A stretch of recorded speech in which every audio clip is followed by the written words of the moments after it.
अस्सलाम वालेकुम स्टूडेंट्स, उम्मीद करता हूँ आप खैरियत से होंगे। जी 8 क्लास, जैसा कि मैंने अपनी प्रीवियस वीडियोस में भी बताया है बेटा कि जो आपके 8 क्लास के बोर्ड के पेपर होंगे वो कंप्यूटराइज चेकिंग होगी। अच्छा बेटा, मैंने अपनी लास्ट वीडियो में ये बताया कि आपने जो सब्जेक्टिव पार्ट है ई शीट पे पेपर को कैसे सॉल्व करना है, वो इस चैनल पे बेटा, जिस वीडियो चैनल पे आप वीडियो देख रहे हैं उस पर अपलोड हो चुकी है। वो भी एक बार देख लें अगर आपने नहीं देखा। आज इस वीडियो के अंदर हम देखेंगे कि जो एमसीक्यूज़ हैं आपके, वो आपने अपनी बबल शीट पे किस तरह फिल करने हैं। कौन कौन सी बातें हैं जो आपने बबल शीट पे फिल करते वक्त आपने उन चीज़ों का ध्यान करना है, क्योंकि बेटा ये सारी चेकिंग है कंप्यूटराइज। और थोड़ी सी भी गलती हो गई, आपका एमसीक्यूज़ अगर ठीक भी हुआ तो गलत हो जाएगा।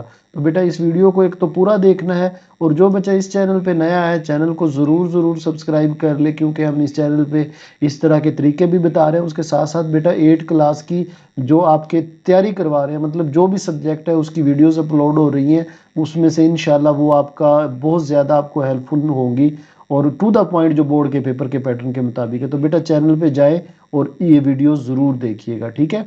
अच्छा, अब हम अपनी टू द पॉइंट अपनी बात पे आते हैं कि एमसीक्यूज़ आपने किस तरह करने हैं। बेटा आपके जो एमसीक्यूज़ होंगे 40 नंबर के होंगे, और जब भी आप मतलब पहले आपको एमसीक्यूज़ ही मिलेंगे।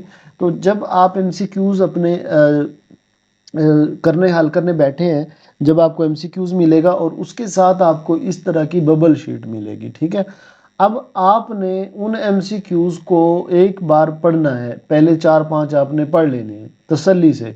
ये सारे नहीं पढ़ने बैठ जाना, क्योंकि इतना ज़्यादा भी टाइम आपके पास नहीं होगा।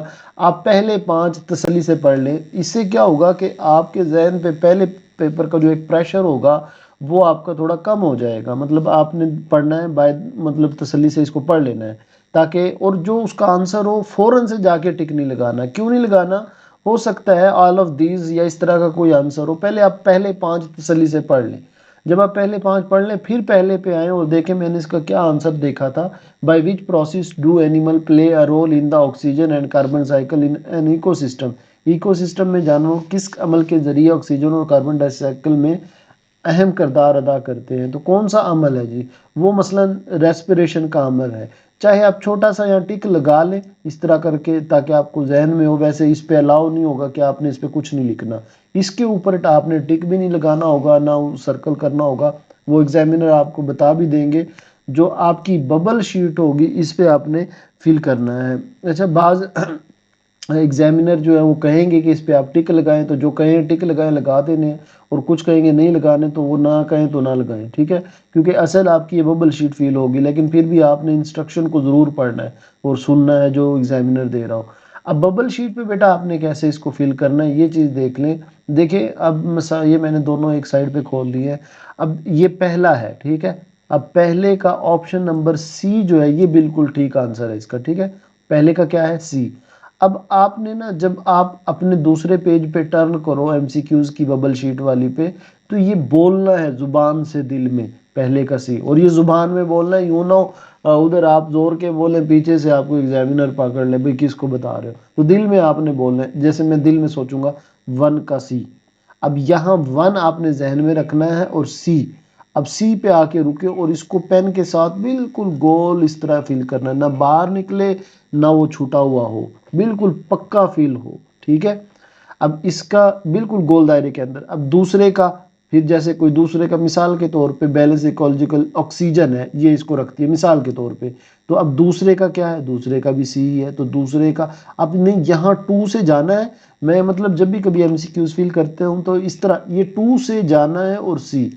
क्योंकि अब ये जो शुरू में तो कोई इस तरह के मसले नहीं होंगे, मतलब 10वें 11वें में पहुंच गए हो ना, तो वो मिक्स हो रहे होंगे। तो जो भी नंबर होगा आपने उस लाइन से शुरू करिए, इस तरह जाना है ताकि गलती के चांस ही ना। Which of the following component is essential for maintaining balance in, ये तो हो गया ना। What is the main reason for species to become endanger? Endanger क्यों हो रही है? जो जानदार है वो उनकी स्पीशीज खतरे में क्यों है? क्योंकि हैबिटेट डिस्ट्रक्शन हो रही है, मस्कन की तबाही है। तो इसका डी है। अब मैं बोलता जाऊंगा दिल में, तीसरे का डी। अब तीसरा, यहाँ तीसरे से चलना है और तीसरे का डी, यानी पेन इस तरह फेरना है ताकि गलती के बिल्कुल चांस ना हो। एक बार गलत हो गया ना, नीचे की जगह ऊपर लग गया, फिर वो आपका एमसीक्यू यूं समझ ले, ना सिर्फ वो गलत हो जाएगा बल्कि जिस पे लगाया वो भी गलत हो जाएगा। ये मैं क्या कह रहा हूँ इसका मैं आपको एग्जांपल देता हूँ।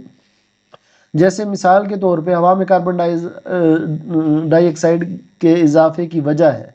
अब इसकी इजाफे की वजह है लेट से डिफॉरेस्टेशन, सी ऑप्शन है। और ये कौन सा है? चौथा। अब मैं कह रहा था चौथे का सी है, अब मैं चौथे के सी की बजाय ये पांचवे के सी पे गलती से लगा दिया। अब क्या होगा? अब चौथे का सी था, अब मैंने पांचवे पे गया तो देखा तो वो भी गलत। तो ये बेटा आपने बहुत ध्यान से चीज़ों को, इसी तरह जो भी हो ऑप्शन, जैसे पांचवे का ए है, ये तो पांचवे का ए, तो पांचवे पे टिक कर यहाँ इस तरह पेन लेके आए, पांचवे का ए इस तरह, ये छठे का बी, तो छठे पे लेके आए और बी, ये इस तरह आपने फील करना है। ठीक है, तो ये हमारे फीलिंग होगी। अब यहाँ पे बाज बच्चे पूछते हैं सर हम इंक पेन यूज कर सकते हैं, बार बार कमेंट में पूछते हैं। तो बेटा मैं आपको बताता हूँ इंक पेन बिल्कुल आप यूज कर सकते हैं, लेकिन इंक पेन में एक मसला है। इंक पेन या तो क्या होता है वो ना, थोड़े से दिन गुजरते हैं तो उसकी जो इंक है वो लाइट होना शुरू हो जाती है। एक दूसरा हो सकता है आपका पेज पे वो इंक जो है वो फैलना शुरू कर दे इस तरह। अब अगर वो फैल गई तो गलती के चांसेस बढ़ जाएंगे। इसलिए खास तौर पे जो आपके एमसीक्यूज है वो आपने बॉल पेन से फिल करने हैं। ब्लू कलर का बॉल पेन ले ले और वो बॉल पेन से फिल करें, वो सबसे अच्छा ऑप्शन है एमसीक्यूज के लिए। ठीक है, तो बॉल पेन यूज करें एमसीक्यूज के लिए। बाकी एहतियात से करें, जल्दी नहीं करनी। और फिर ऊपर से नीचे अगर कोई रह जाए तो उसको छोड़ दो, चलो ये है कि फिर आगे के कर लो, लेकिन कोशिश करो ये साथ साथ ही करो, क्योंकि इसमें आपको बहुत ज़्यादा जो टाइम है आपका 40 नंबर के एमसीक्यूज होंगे और 1 घंटा होगा। और ये 1 घंटा कोई बहुत ज़्यादा नहीं है, 40 नंबर 40 एमसीक्यूज है, तो पता भी नहीं चलेगा। तो आपने टाइम जो है वो इधर उधर वेस्ट नहीं करना, आपने तसल्ली से, अच्छा 8वें का बी है, 9वें का सी है, इस तरह आपने चलना है। और जब आप एक बार कर लो तो इन डॉट को गिन लेना है, 1 2 3 4 5 6, तो ये सारे डॉट गिनने हैं कि कोई रह ना गया, और डॉट पे उंगली रख के गिनना है, कोई रह ना जाए। क्या पता वो आपको आता हो लेकिन आपसे रह गया हो। तो इन चीज़ों का बेटा आपने ख्याल रखना है इंशाल्लाह। बाकी चीज़ें बेटा यही है, आपने हाइपर नहीं होना और दिमाग में कोई इस तरह प्रेशर नहीं लेना कि भाई पता नहीं क्या बोर्ड के पेपर में है। मैंने जो जो चीज़ें हैं, एहतियाती चीज़ें हैं, वो हमने करनी है, वो मैंने बता दी हैं कि कॉपी को फिल कैसे करना है, लिखना कैसे है, रोल नंबर कैसे लिखना है। बेटा एक एक चीज़ मैंने बता दी है चैनल पे, वो आप जाके ज़रूर देखें। ये एमसीक्यूज़ की थी, इसी तरह होगी। बाकी इंशाल्लाह बेस्ट ऑफ लक, बहुत अच्छा पेपर होगा। अब दुआओं में मुझे भी याद रखिएगा, आपके लिए भी दुआ है कि आपका पेपर जो है बहुत बहुत अच्छा हो। अपना ख्याल रखिएगा बेटा, चैनल को ज़रूर सब्सक्राइब कीजिएगा। अल्लाह हाफिज़।